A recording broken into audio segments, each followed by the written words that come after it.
This is ChaperoneTweak. When you launch it, you end up in this colorful room, and you can use the grip buttons and triggers to move things about.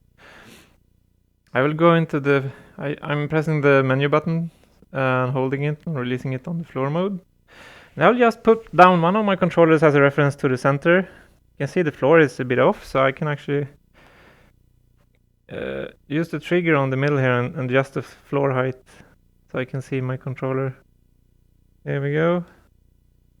So I will actually mess up my walls now, my finely tuned walls, to show you how to fix it. Let's also mess up the floor. I'm just using the grip controller on these different areas to scale and rotate in different manners and move. So you can just experiment and you will see what happens. It's a bit dangerous in the wall mode because if you use the trigger on the wall, you actually add another segment or you delete it.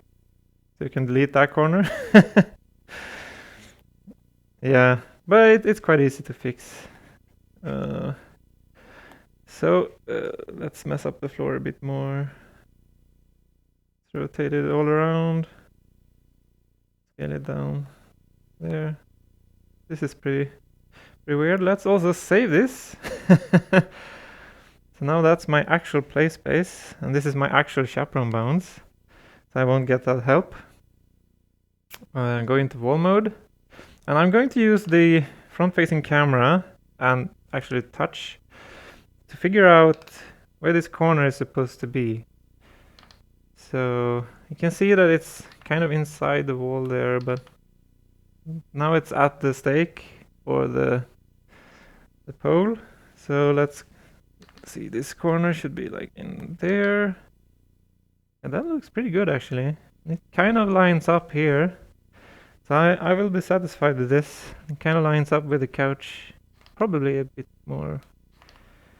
And that looks super.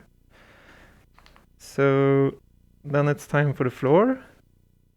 Change into floor mode. And you could just move the arrow by pushing with the trigger in the red area. So I will do that. Then I will just move one corner with the grab button over there. And I will move the other corner over here, not stepping on my floor controller. So it's not really correct now. So I will just use the trigger in the corners instead and rotate the space. So it becomes parallel with the walls. And now I will just use the grip buttons on the red areas to scale in one axis. And it starts from the other side, so I can just do that on each side. And then I can adjust these sides as well if I need to. So it's a bit skewed now, but that's not super important. But the important part is getting the center correct here.